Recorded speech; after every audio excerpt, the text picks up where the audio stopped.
ఈరోజు వాగ్దానంగా పరిశుద్ధ గ్రంథాలు తెరిచి కీర్తనలు 145 18వ చరణాన్ని మనం చూస్తే, తనకు మొర్రపెట్టు వారందరికీ, తనకు నిజముగా మొర్రపెట్టు వారందరికీ యెహోవా సమీపముగా ఉన్నాడు.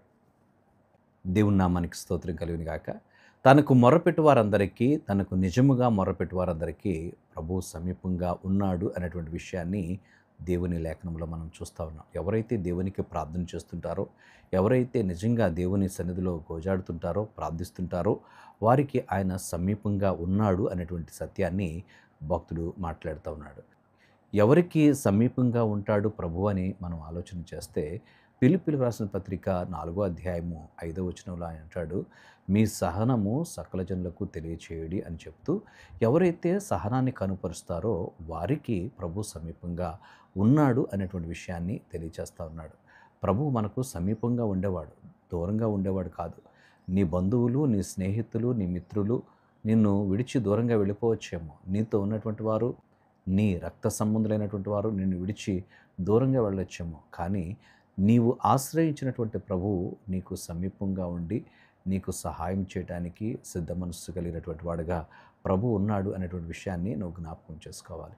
ఉదయకాల సమయంలో ప్రభు మనతో మాట్లాడుతున్నటువంటి మాటలు, ఆయన నీకు సమీపంగా ఉన్నాడు. ఆసాపు కూడా 75వ కీర్తన మొదటి చరణంలో అంటాడు, ఆయన ప్రభువు సమీపంగా ఉన్నాడు కనుక ఆయనకు కృతజ్ఞతాస్తుతులు చెల్లించుడి అనేటువంటి మాట. ప్రభువు మనకు సమీపంగా ఉండి ఆయనని ప్రార్థనలు ఆలకించి ప్రార్థనకు జవాబిచ్చే దేవుడిగా ఆయన ఉన్నాడు. అందుకని తనకు మొరపెట్టు వారందరికీ ఆయన సమీపంగా ఉన్నాడు అనేటువంటి విషయాన్ని భక్తుడు దావీదు తెలియజేస్తూ ఉన్నాడు. ప్రియ సహోదరి, నాకెవరూ లేరు, నన్ను ఎవరు పట్టించుకోవట్లేదు, నన్ను అందరూ విడిచిపెట్టారు. ఇటు భర్త కానీ, అటు బిడ్డలు కానీ, బంధువులు కానీ, తల్లిదండ్రులు కానీ, అందరికీ నేను చేదైపోయాను అని బాధపడుతున్నావేమో. ప్రభు నీతోనే మాట్లాడుతున్నాడు.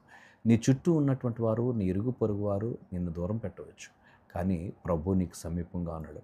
సర్వాధికారి అయినటువంటి దేవుడు నీతో ఉన్నాడు అనేటువంటి సత్యాన్ని గ్రహించి, గమనించి, ప్రభు మీద ఆనుకుని, ప్రభువుకు అప్పగించుకుని ప్రార్థన చేద్దాం. దేవుడు నీ జీవితంలో సమీపంగా ఉండి నీ ప్రార్థనకు సమాధానం ఇచ్చి నిన్ను బలపరిచి నడిపించేవాడు. దేవునికి మన హృదయాలు అప్పగించి ప్రార్థన చేద్దాం. పరిశుద్ధుడా, ఈ కొద్ది మాటలు మా వెనుకలో దీవించండి. నీవు సమీపంగా ఉన్న దేవుడుగా మాకున్నందుకు నీకు స్తోత్రాలు. ఏమి ఇవ్వగలం నీ ప్రేమ కొరకు? మా ప్రతి పరిస్థితిలో మాకు తోడుగా ఉండి నడిపిస్తున్నందుకు నీకే స్తుతులు చెల్లిస్తూ యేసు నామమున అడిగి వేడుచున్నాము తండ్రి. ఆమేన్.